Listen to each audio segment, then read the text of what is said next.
Bismillahirrahmanirrahim. Assalamualaikum warahmatullahi wabarakatuh. Alhamdulillah, salatu wassalamu ala Rasulillah wa ala alihi wa ashabihi wa man tabi'ahum bi ihsanin ila yaumiddin. Amma ba'd, para hadirin yang dirahmati oleh Allah Subhanahu wa taala. Alhamdulillah Allah Subhanahu wa taala mempermudahkan kita untuk berkumpul di malam hari ini dalam rangka untuk bertakwa kepada Allah Subhanahu wa taala, mempelajari ayat-ayat Allah Subhanahu wa taala. Dan insyaallah pada malam hari ini saya akan menyampaikan pengajian yang sangat singkat tentang tafsir dari surat Al-Fil. Surat apa? Al-Fil, yaitu yang artinya surat gajah ya, surat gajah. Surat ini yang sering mengingatkan saya tentang pertanyaan yang pernah ditujukan kepada saya ya. Yaitu, Ustaz, saya punya anak atau istri saya dalam keadaan mengandung, dalam keadaan hamil, maka bolehkah kita membaca surat Yusuf dengan niat agar anak yang akan lahir tampan seperti Nabi Yusuf alaihissalam? Ini adalah khurafat ya, tidak benar. Kalau kita baca surat Yusuf artinya kemudian anaknya menjadi apa? Tampan, cakap seperti Nabi Yusuf. Kalau bapaknya pesek, ibunya pesek ya tidak akan mancung anaknya. Akhirnya saya bilang, kalau ibu mau anaknya gemuk, maka baca surat Al-Fil. Artinya apa? Surat gajah. Jadi anaknya akan gemuk dan kuat ya. Kalau baca surat Yusuf jadi seperti Nabi itu, kalau ingin gemuk dan kuat baca surat Al-Fil. Adapun keistimewaan surat ini, saya tidak tahu ada hadis yang khusus menyebutkan tentang keistimewaan surat Al-Fil. Akan tapi dia adalah surat Makkiyah yang menyebutkan tentang anugerah Allah Subhanahu wa taala, di mana Allah membela Ka'bahnya padahal orang-orang kafir Quraisy lari meninggalkan Ka'bah. Tidak ada yang menolong Ka'bahnya kecuali Allah Subhanahu wa taala. Allah Subhanahu wa taala berfirman di awal surat, "Alam taro kaifa fa'ala rabbuka bi ashabil fil?" Tidakkah engkau ya memperhatikan bagaimana Rabbmu bertindak terhadap tentara bergajah? Al-Hafidz Ibnu Katsir rahimahullah di awal tafsir surat ini menjelaskan tentang kisah penyerangan tentara bergajah yang dipimpin oleh Abraha kepada yang ingin menghancurkan Ka'bah. Disebutkan bahwa Dzunuwas adalah raja terakhir dari kabilah Himyar yang ada di Yaman, yang dia seorang musyrik. Dia ini, kata Ibnu Katsir, dialah yang membunuh Ashabul Ukhdud. Dia yang membunuh orang-orang kaum mukminin sekitar 20.000 orang, kaum mukminin, kaum mukminat yang dibakar, digali parit kemudian dibakar hidup-hidup ya, sebagaimana Allah sebutkan dalam surat apa? Surat Ukhdud ya. Ya, dalam surat Ukhdud ya. Innal ladzina fatanul mu'minina wal mu'minati tsumma lam yatubu falahum adzabu jahannam wa lahum adzabul harik. Yang membunuh rajanya dia namanya Dzunuwas, kata Al-Hafidz Ibnu Katsir rahimahullah. Dan yang terbunuh adalah orang-orang Nasrani. Orang-orang Nasrani sebelum datangnya Nabi Muhammad SAW. Terbunuhlah mereka semuanya. Tinggal satu yang lolos, namanya Daus Dzu Sa'laban. Daus Dzu Sa'laban ini, dia pun kabur, selamat, dan dia pergi mengadu ke Raja Syam, Kaisar di negeri Syam. Dan Kaisar beragama Nasrani. Maka Kaisar pun memerintahkan Raja Najasyi, ya karena Najasyi Ethiopia dekat dengan Mekah, maka dia perintahkan agar Raja Najasyi dekat dengan Yaman menyerang Dzunuwas. Akhirnya Raja Najasyi mengirimkan 2 orang anak buahnya. Satu namanya Abraha, satu namanya Aryab. Maka 2 orang ini sama-sama amir, dua-dua punya pasukan masing-masing, berjalan menuju ke Dzunuwas. Akhirnya Dzunuwas pun diserang dan akhirnya dia pun lari, tenggelam, tewas. Setelah itu Yaman dipegang oleh 2 orang ini, Abraha dan siapa? Aryab. Tidak lama kemudian terjadi pertikaian antara keduanya. Akhirnya mereka bersepakat, daripada masing-masing kita, pasukan kita masing-masing bertempur, kita saja yang bertempur. Saya dan kau, wahai Abraha. Siapa yang menang maka dia jadi pemimpin. Akhirnya bertempurlah mereka berdua. Walhasil akhirnya Aryad pun meninggal. Jadilah Abraha yang menjadi pemimpin.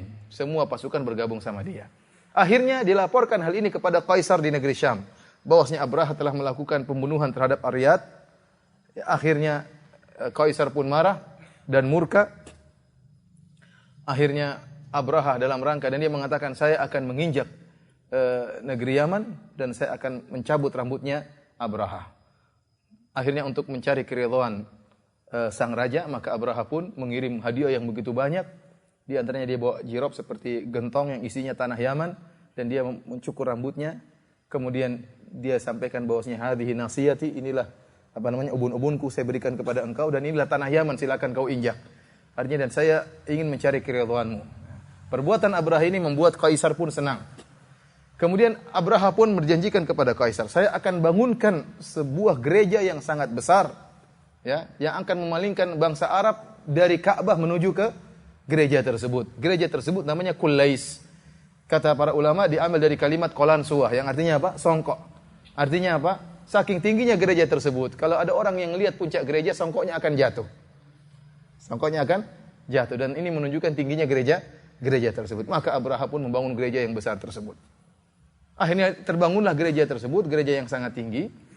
Berita bahwasanya Abraha ingin memalingkan orang-orang Arab ke negeri Yaman agar tidak ke Ka'bah tapi ke gereja tersebut diketahui oleh orang-orang Arab tatkala itu, orang-orang Hijaz. Maka mereka pun jengkel, ini kurang ajar Abraha. Akhirnya di malam hari masuklah salah seorang dari orang-orang Arab, kemudian dia beol di gereja tersebut. Dia beol gereja tersebut, dia kotori gereja dengan beolnya, kemudian dia kabur. Di pagi hari, Abraha pun dikagetkan dengan kotoran yang ada dalam gereja. Maka dia pun ngamuk dan dia murka. Maka dia bertekad untuk menghancurkan apa? Ka'bah. Maka dia pun mendatangkan pasukan yang sangat banyak. Di antara pasukan tersebut adalah pasukan bergajah. Disebutkan dia membawa 8 ekor gajah atau 12 ekor gajah. Dan orang-orang Hijaz, orang-orang Jaziratul Arab tidak tahu gajah. Mereka kaget tatkala melihat ada binatang apa? Besar seperti gajah ini. Dan tatkala itu Abraha membawa 8 ekor atau 12 ekor gajah, yang gajah, pimpinan gajah namanya Mahmud. Namanya apa? Mahmud. Ada yang namanya Mahmud sini? Namanya Mahmud. Disebutkan oleh Hafiz Ibnu Katsir dan yang lainnya bahwasanya pimpinan gajah namanya siapa? Mahmud. Kenapa dia bawa 12 ekor gajah? Dia punya niat buruk. Dia membawa rantai yang banyak. Jadi dia ingin gajah tersebut nanti mengelilingi Ka'bah dan Ka'bahnya dicungkil, bukan dipecahin satu-satu. Tapi gajah-gajah tersebut bersatu padu untuk mencungkil apa? Ka'bah. Itu niat buruknya siapa? Abraha. Maka berjalanlah dia dengan 12 pasukan bergajah yang dipimpin oleh Mahmud. Kemudian melewati Jazirah Arab. Dan ada sebagian kabilah-kabilah kecil ingin menghalangi, namun semuanya hancur. Tidak ada yang bisa menghalangi pasukan bergajahnya Abraha. Sampai akhirnya Abraha di tengah perjalanan, kalau tidak salah namanya Mughammas kalau tidak salah ya, bertemu dengan kakeknya Nabi Muhammad SAW, yaitu Abdul Muttalib. Abdul Muttalib 200 ekor ontanya diambil oleh Abraha. Maka datanglah Abdul Muttalib, dan Abdul Muttalib seorang yang gagah, tampan, bersahaja, berwibawa. Oleh karena tatkala Abraha melihat Abdul Muttalib datang, dia pun tadinya duduk di singgasana, dia duduk di bawah dalam rangka menghormati Abdul Muttalib. Dan dia menyangka Abdul Muttalib datang untuk membela Ka'bah. Ternyata Abdul Muttalib waktu datang dia mengatakan, saya ingin onta-onta saya dikembalikan.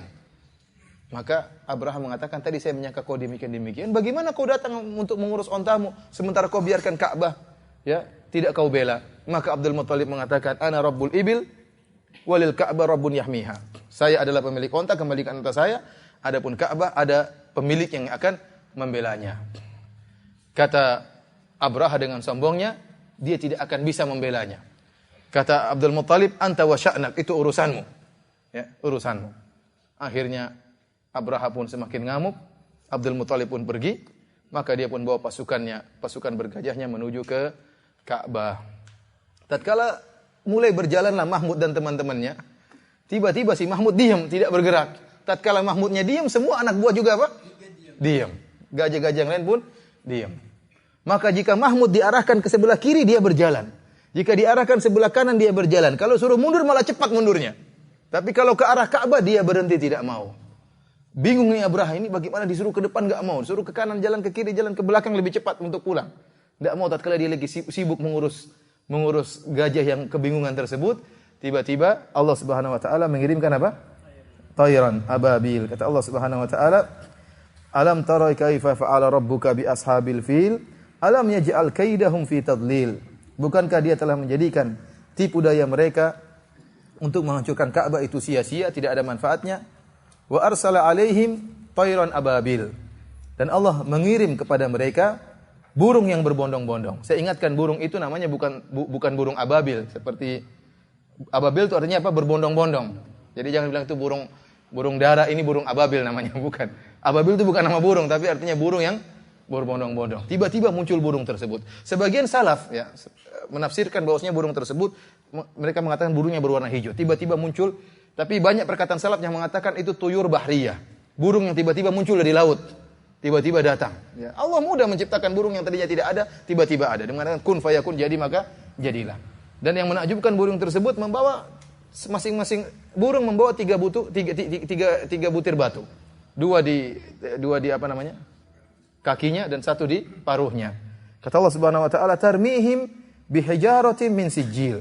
Jadi berbondong-bondong kelompok-kelompok burung begitu banyak, berturut-turut tidak berhenti-berhentinya membawa 3 butir batu, kemudian tarmihim bihijaratin min sijil. Maka burung-burung tersebut melemparkan mereka dengan batu-batu yang berasal dari tanah yang terbakar. Faja'alahum ka'asfim ma'kul, maka dia menjadikan mereka seperti daun-daun yang dimakan ulat. Ya, burung-burung mereka disebutkan tatkala dilemparkan batu-batu tersebut tidak semuanya mati. Ada yang langsung tewas seketika, ya. Ada yang dijadikan buta, oleh karenanya Aisyah menyebutkan dalam hadisnya masih ada 2 orang buta bekas tentaranya Abraha yang meminta-minta, mengemis di zamannya Aisyah radhiyallahu taala anha. Jadi ada yang selamat namun cacat. Ada yang mati seketika, Abraha tidak mati. Dia terkena lemparan batu namun dia selamat. Maka dia pun berjalan menuju ke Son'a, ya, pulang ke negeri Yaman. Namun apa yang terjadi? Allah siksa dia. Di tengah perjalanan tubuhnya memprotoli, apa namanya? Lepas sedikit-sedikit. Rontok sedikit-sedikit, jarinya lepas. Tatkala sampai di Son'a baru dadanya terbelah kemudian mati dalam keadaan mengenaskan.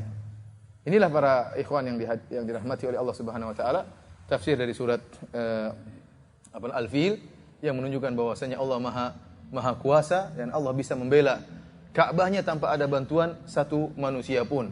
Bahkan tatkala orang-orang kafir Quraisy yang meninggalkan Ka'bah, tidak ada yang bela Ka'bah, tidak ada yang berhadapan dengan Abraha dan bala tentaranya, Allah mampu menghancurkan Abraha dengan hanya mengirim ya burung-burung yang membawa batu-batu kecil akan tapi membinasakan mereka. Demikian saja mungkin saya bisa sampaikan tentang kisah surat Al-Fil ya. Kalau surat Al-Baqarah terlalu panjang. Al-Fil gemuk tapi pendek ya. Alhamdulillah. Demikian saja. Kalau ada yang bertanya saya persilakan. Dan pada tahun itulah kemudian lahirlah Nabi Muhammad sallallahu alaihi wasallam. Ya, ini di antara irhasat kata para ulama, tanda-tanda ya bahwasanya Allah yang akan membela Ka'bahnya dan Allah yang akan membela agamanya dengan mengutus lahirnya Nabi Muhammad sallallahu alaihi wasallam. Ini sebagai mukaddimah dari lahirnya Nabi Muhammad sallallahu alaihi wasallam. Ada yang bertanya?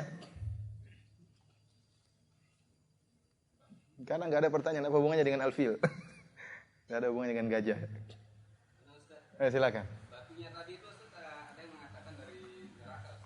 Wallah alam, enggak tahu ya.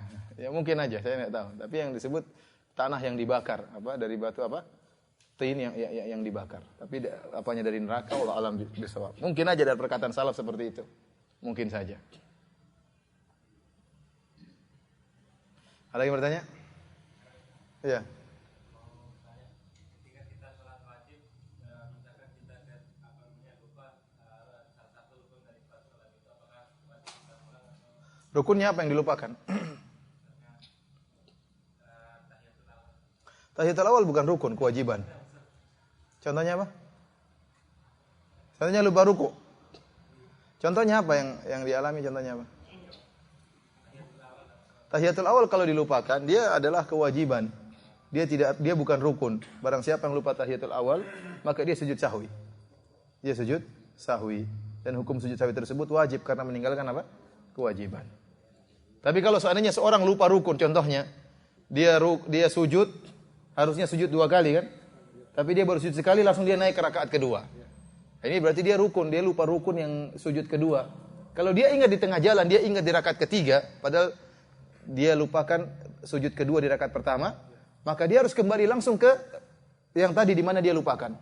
Karena semua yang dibangun di atas rukun yang hilang tadi semuanya batal, tidak sah. Maka dia kembali kepada tempat yang dia lupa.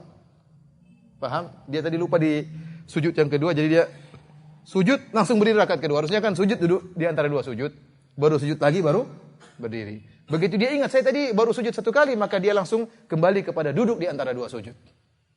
Paham? Karena yang dia baru lakukan baru sujud pertama. Setelah sujud pertama apa? Duduk di antara dua sujud. Baru sujud kedua, baru naik ke rakaat kedua. Meskipun dia ingat di rakaat keempat, kapan saja dia ingat maka dia kembali langsung ke duduk di antara dua sujud, melanjutkan rukun yang tertinggal tadi. Kemudian dia sujud sahwi. Hah? Kembali ke satu tadi. Karena yang dibangun di atas rakaat rukun yang hilang yang ada datang setelah dibangun di atas rukun yang hilang semuanya tidak sah. Semuanya tidak sah. Hilang semua. Kalau dia lupa di rakaat yang kedua berarti tinggal yang 3 4 buyar, dia kembali langsung ke rakaat kedua. Karena duduk di antara dua sujud hukumnya rukun. Iya. Apa? Salat tasbih ada khilaf di antara para ulama. Kalau kita baca pendapat Al-Hafidz Ibnu Katsir pun dia muttarib dalam hal ini. Terkadang dia menghasankan hadis tentang salat tasbih, terkadang dia mendhaifkan hadis salat tasbih. Ya. Tetapi kebanyakan ulama seperti Lajnah Daimah menyatakan hadis ini lemah. Ini ada khilaf di antara para ulama tentang derajat hadis apa? Salat tasbih ini. Kenapa? Karena tidak diriwayatkan dari sahabat mengamalkan hadis ini. Padahal Nabi mengatakan kalau kau mampu setiap hari salat, kalau tidak mampu tiap pekan atau tiap bulan, kalau tidak mampu tiap tahun, kalau enggak mampu sekali seumur hidup. Namun tidak diriwayatkan ada sahabat yang melaksanakan salat tasbih. Namun diriwayatkan dari sebagian salaf, kalau tidak salah Ibnu Mubarak melaksanakan salat tasbih. Dari sini ada khilaf di antara para ulama. Saya sendiri lebih condong kepada lemahnya hadis ini.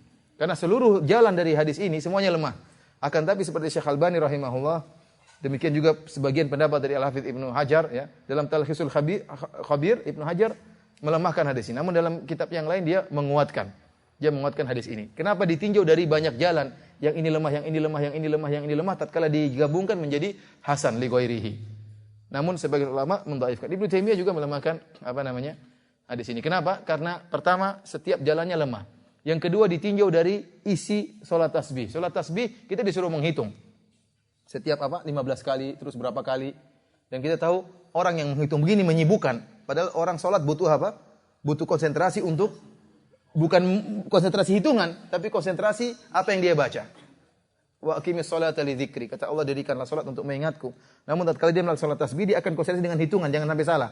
15 kali berapa, kemudian ruku lagi baca berapa, ini menyibukkan dia dari konsentrasi terhadap apa yang dia baca. Dari sini saya lebih condong bahwasanya salat sunat tasbih tidak ada sunnahnya. Tetapi kalau ada yang mengerjakan, maka itu masalah khilafiyah. Tidak bisa kita ingkari. Tidak bisa kita ingkari karena sebagian ulama di antaranya Syekh Albani rahimahullah menyatakan sunnahnya salat tasbih. Nah, adapun salat hajat ada hadis tentang salat hajat tapi hadisnya lemah. Yang ada ya dalam hadis disebutkan kana Nabi sallallahu alaihi wasallam idza hazabahul amr fazi'a ila salat. Nabi sallallahu alaihi wasallam kalau berhadapan dengan sesuatu yang menggelisahkan, beliau langsung apa? Salat. Tapi tidak ada yang istilahnya karena dalam hadis tentang salat hajat ada doa khusus untuk salat hajat. Ini hadis ini lemah. Tetapi kalau setiap seorang menghadapi kesulitan kapan saja, maka silakan dia sholat. Mau dinamakan sholat hajat ya terserah, tapi silakan sholat.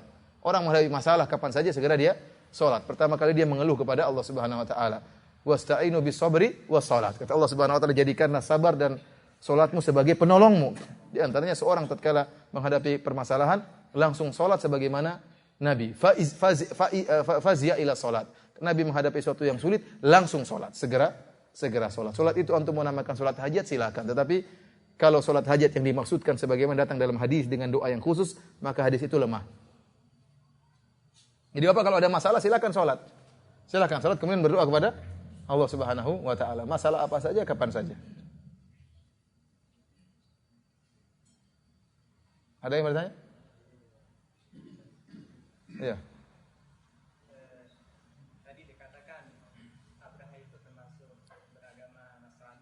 Iya. Dan waktu Abraha dengan pasukan meninggal, Nabi Muhammad belum diutus. Apakah mereka Abraha dengan pasukannya itu orang-orang mukmin, artinya termasuk yang selamat biasanya? Allah alam ya, kita nggak tahu ya, itu urusan Allah Subhanahu Wa Taala. Tapi kalau Abraha jelas ingin hancurkan Ka'bah, sudah disiksa di dunia sebelum di akhirat. Tapi orang-orang Nasrani yang lain seperti yang Kaisar, Allah alam kita nggak tahu. Oleh karenanya tatkala disebut dalam hadis, tatkala Abu Sufyan ketemu dengan Herakl, ya, Herakl, maka Herakl dia beragama Nasrani dan dia kemudian beriman kepada, artinya dia membenarkan apa yang dikatakan oleh Abu Sufyan tentang Nabi Muhammad sallallahu alaihi wasallam. Namun tatkala dia kabarkan kepada rakyatnya menolak, maka dia pun tidak jadi masuk Islam. Kalau seperti dia jelas sudah tegak hujjah dan dia meninggal dalam keadaan kafir. Tetapi yang belum datang hujjah maka mereka ahlul fatrah.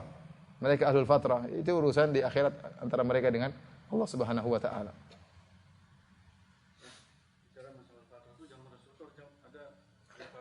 Al-fatrah ya antara Nabi dengan Nabi Isa kan ada berapa ratus tahun.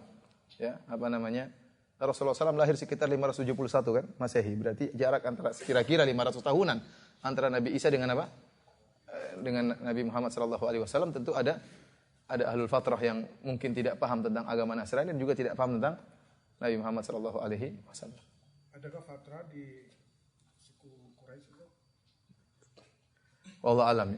Adakah fatrah di suku ahlu fatrah di zaman yang jelas Allah mengatakan wa ma kunna mu'adzibina hatta naba'atha rasula. Kami tidak akan mengadab sampai kami utus apa?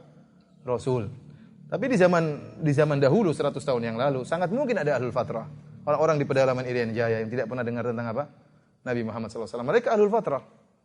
Ya, mereka tidak tahu tentang agama yang benar. Kalau sekarang semakin sulit karena semakin teknologi semakin canggih, kemudian semakin sarana komunikasi semakin banyak, sehingga orang mau dikatakan ahlul fatrah agak susah. Karena mudah dia untuk buka internet mencari tahu tentang Islam, mencari tentang yang benar. Tetapi seperti kata Nabi sallallahu alaihi wasallam apa namanya? La yasma'u bi ahadun min hadhihi al-ummah yahudiyan aw nasraniyan thumma yamutu wa lam yu'min billadzi ursiltu bihi illa kana min ahli nar. Tidak ada seorang pun dari umat ini, baik Yahudi atau Nasrani, yang mendengar tentang saya kemudian tidak beriman dengan apa yang aku bawa, ya, kecuali dia masuk dalam keadaan menjadi penduduk neraka jahanam kalau meninggal dunia. Kata Syekh Albani rahimahullahu taala, dan ini dinukil oleh Syekh Shalih Al-Utsaimin, dia mengatakan, Syekh Albani mengatakan samaan sahihan, mendengar tentang Nabi dengan pendengaran yang benar.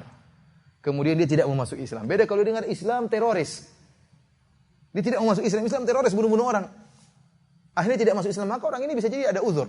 Ini urusan Allah Subhanahu wa taala.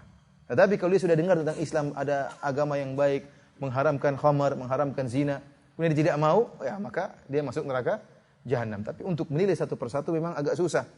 Ya, karena kita enggak tahu bagaimana hakikat dia. Makanya disebut ada namanya kafir i'rad. Di antara bentuk kekufuran namanya kafir al-i'rad. Dia berpaling, tidak mau belajar sama sekali. Berpalingnya dia bukan uzur bagi dia. Beda orang sudah mencari ternyata tidak menemukan. Dia mencari Islam ternyata dibuka teroris. Islam bunuh Islam. Ini bagaimana ini? Saya tidak mau punya agama seperti ini. Maka dia mundur. Orang ini mungkin punya uzur di hadapan Allah Subhanahu wa taala. Tapi ada orang modelnya yang dia tidak mau sama sekali. Tidak mau, saya mau tahu Islam, saya mau hidup bebas. Orang bilang Islam baik, saya enggak mau tahu. Ini orang ini dia i'rad dan tidak punya uzur di hadapan Allah Subhanahu wa taala. Dia berpaling. Gimana? Demikian. Satu lagi aja, Masya Allah. Jazakallah khair. Karena kan sering ikuti kajian langsung di radio, di TV Roja, baik itu yang rekaman maupun yang langsung, Ustaz. Iya, terus? Nah, cuma masalah anak gini kan, ketika anak sedang menyaksikan, mendengarkan penjelasan langsung, karena ada keperluan, karena seakan-akan anak berhadapan langsung rasanya ketika anak di depan TV. Jadi ketika anak ada keperluan, anak matikan TV gitu. Ini perasaan anak sepertinya kurang beradab gitu. Ana maafkan. Jadi jangan khawatir, matikan saja enggak apa. Kalau daripada enggak ada nonton, matikan, hemat listrik. Ana maafkan. Kasih mati, kasih bunuh saja. Demikian saja. Alhamdulillah tadi dia katakan ini pertanyaan yang terakhir. Jazakallahu khairan. Semoga apa yang kita sampaikan bermanfaat dan semoga pertemuan kita diberkahi oleh Allah Subhanahu wa taala menjadi pemberat timbangan kebajikan kita di akhirat kelak. Demikian saja. Subhanakallah bihamdik asyhadu an la ilaha illa anta astaghfiruka wa atubu ilaik. Assalamualaikum warahmatullahi wabarakatuh.